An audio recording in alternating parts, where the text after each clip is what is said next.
नमस्कार। रहस्यमय दुनिया जाल में आप लोगों का फिर से एक बार स्वागत है। तो इस वीडियो में भी आप लोगों के लिए कुछ डरावनी भूतिया कहानी लेकर हाजिर हुआ हूँ। तो मैं आशा करता हूँ कि आप सब लोगों को ये कहानियाँ पसंद आएंगी। अगर आपने अभी तक इस चैनल को सब्सक्राइब नहीं किए हैं तो कृपया करके इस चैनल को सब्सक्राइब जरूर कर दीजिएगा। तो आइए चलिए शुरू करते हैं हमारी पहली कहानी से। ये उन दिनों की बात है जब मेरे ऊपर फोटोग्राफर बनने का भूत सवार हुआ था। पिताजी से लड़ झगड़ कर पैसे लेकर मैंने निकॉन कैमरे खरीदवा लिया था। उन दिनों में अपने आसपास दिखने वाली हर जगह, हर वस्तु और हर इंसान की तस्वीरें में लिया करता था और खुद को अंदर ही अंदर प्रोफेशनल फोटोग्राफर समझने लगा था। पर मेरी हालत तब खराब हुई जब एक भयंकर डरावना प्रेत मेरे कैमरे में कैद हुआ। पहले तो मुझे लगा कि वो फोटो सिर्फ काली ब्लैक इमेज है, पर गौर से देखने पर मेरे रोंगटे खड़े हो गए, क्योंकि उसमें मुझे धुंधली धुंधली दो आंखें दिख रही थी और वो आंखें गुस्से से मेरे कैमरे की ओर ही घूर रही थी। डर के मारे मैंने फौरन वो फोटो मेमोरी से डिलीट कर दी और कैमरा अलमारी में रख दिया। करीब रात के 2 बजे अलमारी में हल्की हल्की आवाजें सुनाई देने लगी। मैं डर के मारे चौंक गया। मैंने डरते कांपते अलमारी का दरवाजा खोला तो देखा कि मेरा निकन कैमरा कवर से बाहर आ चुका था और कैमरे ने मेरे सामने लेंस करके क्लिक किया। यह एक दिल दहला देने वाला घटना थी। मैं फौरन भागकर कमरे से बाहर आ गया और पूरे घर को जगा दिया। पूरी घटना सुनकर पापा मेरे रूम में आ गए और उन्होंने कैमरे अपने हाथ में लेकर मेमोरी चेक की, पर उसमें मेरी कोई तस्वीर नहीं खींची मिली। तो पापा ने कहा कि मेरा भ्रम होगा। मैं भी सोचने लगा कि ऐसा ही कुछ हुआ होगा। अगले दिन दोपहर में नदी किनारे बैठकर मैं अपने कैमरे से तस्वीरें खींच रहा था। तस्वीरें खींचने के बाद मैं स्क्रीन पर खींची हुई तस्वीरें देखने लगा तो देखा कि मेरी डिलीट की हुई वो भयानक तस्वीर फिर से मेमोरी में आ चुकी थी। अब मेरा कैमरा मुझे डराने लगा था। मैंने झट से वो तस्वीर फिर से डिलीट कर दी और दूसरे फोटोज सर्व करने लगा। उन फोटोज में एक और तस्वीर दिखी तो मेरे हाथ पांव कांप गए। आप सोच नहीं सकते कि उसमें क्या था। ये वो तस्वीर थी जिसके बारे में मैंने अपने पिता से रात में शिकायत की थी और उस तस्वीर में मेरे पीछे एक भयानक लाल आंखों वाला प्रेत भी खड़ा था। इस बार मैंने वो तस्वीर डिलीट नहीं की, पर बाकी सारी फोटोज मेमोरी से डिलीट कर दी और तुरंत अपने पापा को वो सबूत दिखाने चला गया। पर हैरत की बात थी, मेरे पापा को जब मैंने कैमरे की मेमोरी दिखाई तो वो पूरी ब्लैंक और खाली थी।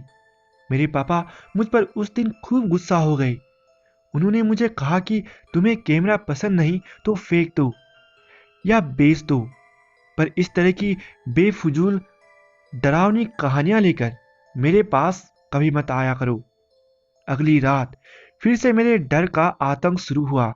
अब धीरे धीरे बंद अलमारी से फोटोज के क्लिक होने की आवाजें आने लगी।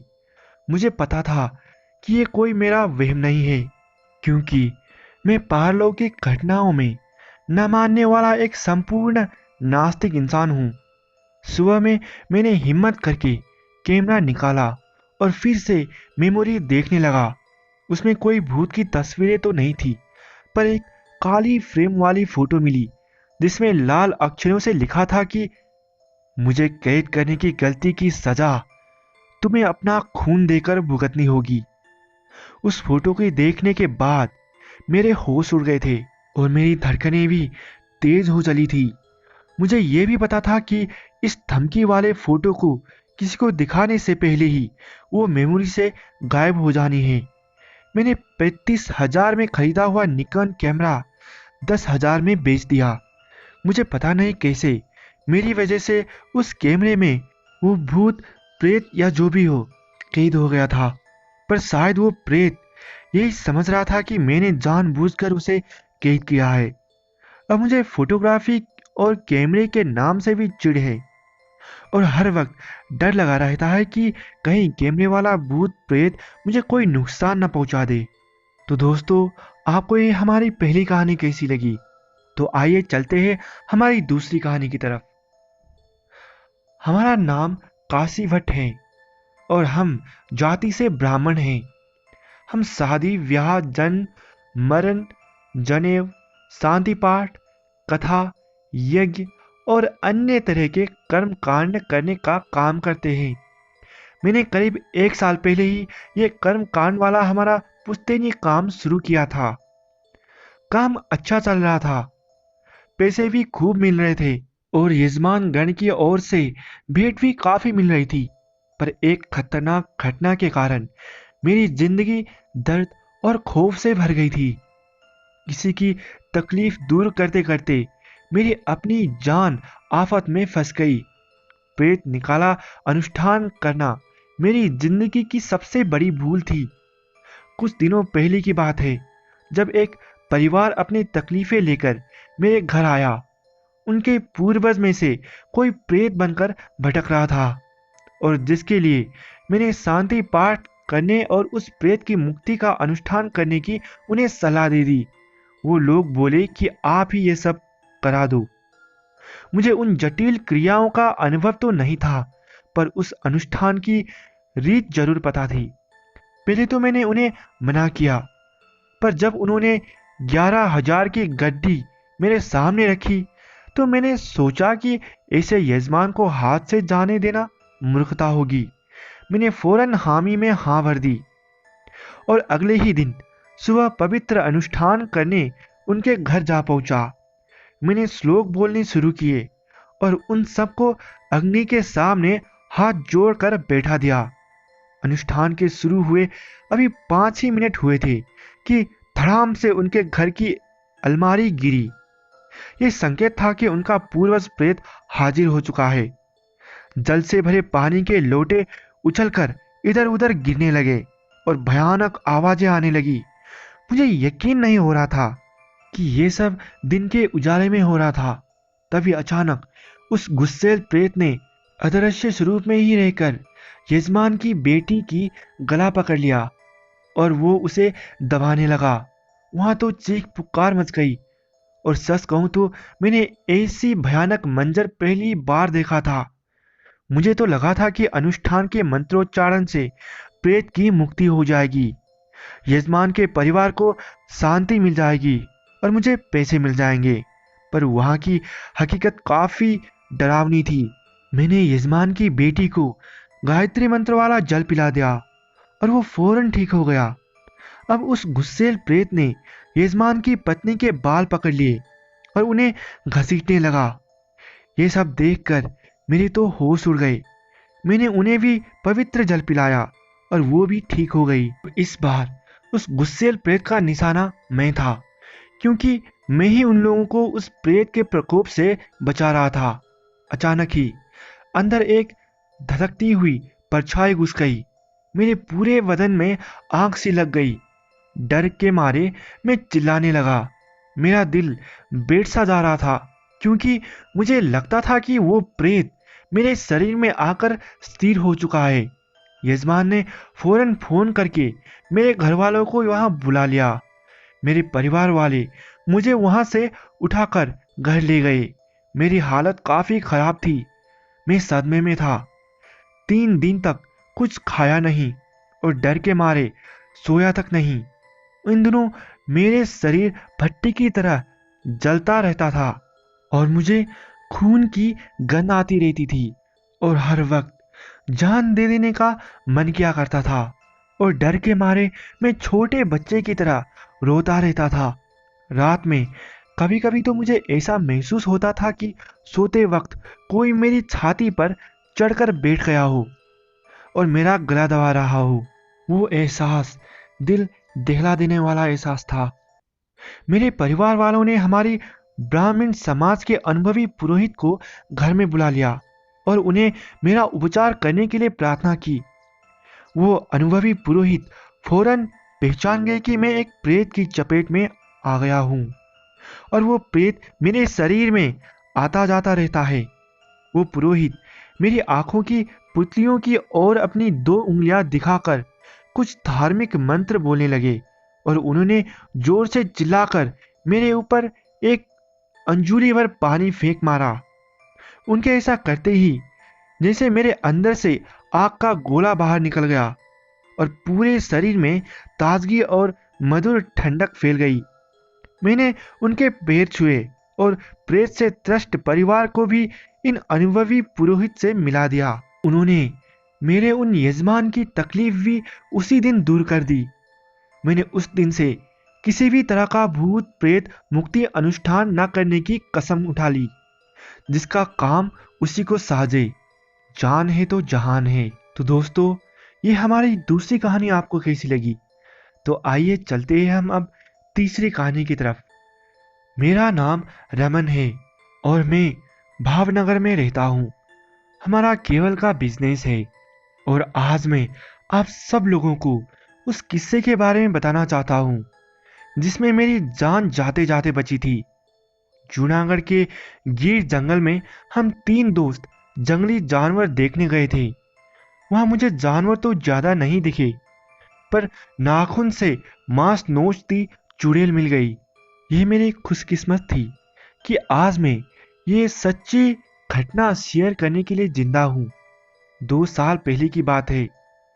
मंजीत दोपहर 2:30 बजे मेरे घर आया और उसने कहा कि चलो जूनागढ़ घूमने चलते हैं। मैंने कहा कि मेरा मन नहीं है, तुम लोग चले जाओ। पर मंजीत उन दोस्तों में से नहीं है जो आसानी से पीछा छोड़ दे। उसने मुझे 2 घंटे बहस करके जूनागढ़ ट्रिप पर चलने के लिए मना ही लिया। जरूरी सामान लेकर हम तीनों ट्रेन में जूनागढ़ के लिए निकल पड़े। रूम ऑनलाइन ही बुक कर लिया था, तो वहां जाकर थोड़ी देर आराम करके हम फौरन जंगल की तरफ निकल पड़े।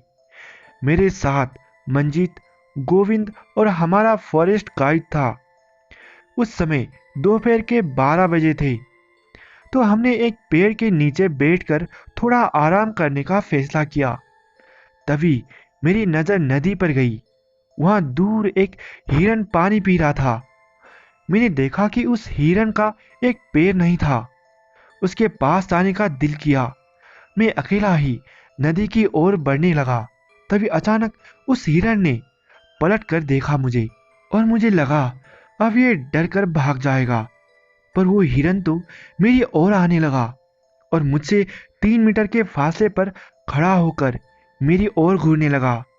मैंने उससे दूर जाने में ही अपनी भलाई समझी, पर जैसे ही मैंने कदम पीछे हटाए उसने अपना रूप बदला और हिरन से वो काली साड़ी वाली चुड़ैल बन गई।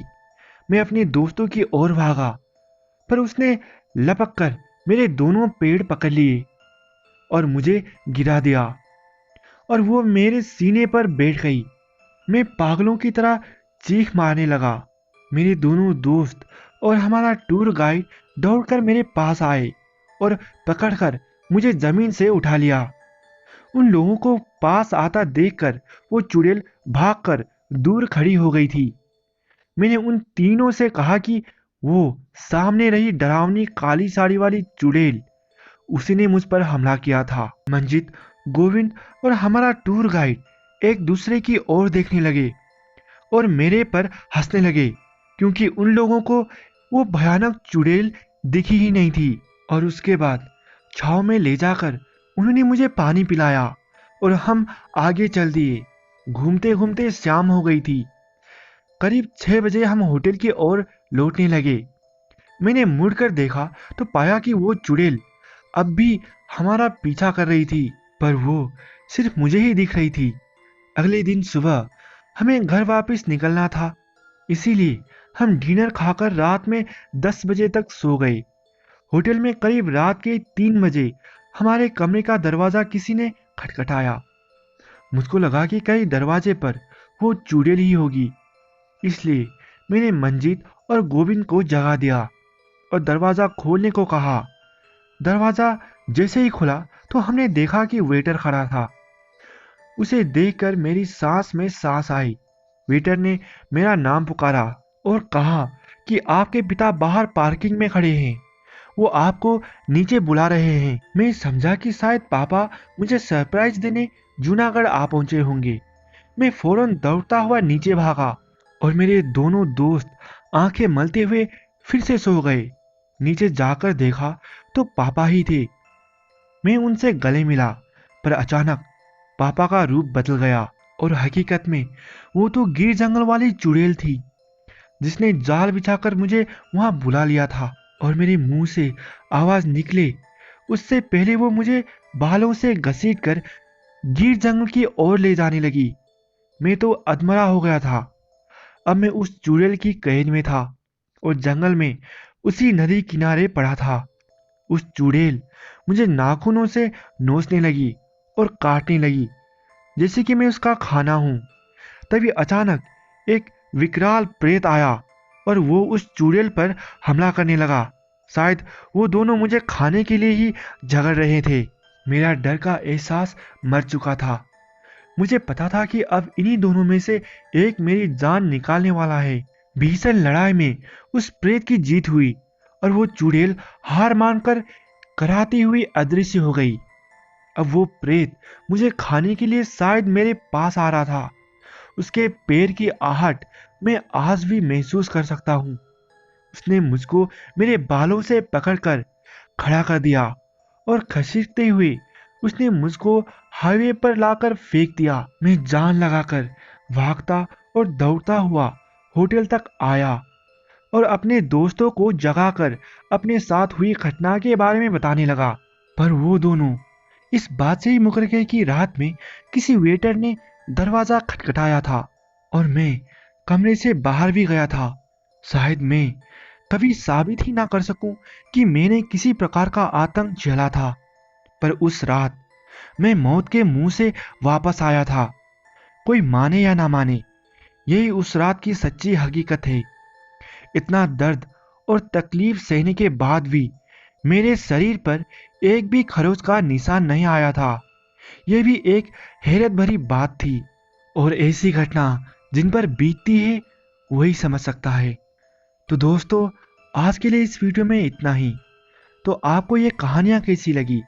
अगर आपको ये कहानियाँ अच्छी लगी है तो इस वीडियो को लाइक करना बिल्कुल ना भूलिएगा और साथ ही साथ इस वीडियो को व्हाट्सएप फेसबुक ग्रुप जहाँ कहीं भी हो शेयर जरूर कर दीजिएगा ताकि सभी लोग ये कहानी सुन सके। अगर आपने इस चैनल को सब्सक्राइब नहीं किए हैं तो कृपया करके इस चैनल को सब्सक्राइब भी जरूर कर दीजिएगा ताकि ऐसे ही कहानी आप रोज सुन सके और मैं भी ऐसे ही कहानियाँ आप लोगों के लिए लेकर आता ही रहूँगा। तो आज के लिए इस वीडियो में इतना ही। धन्यवाद।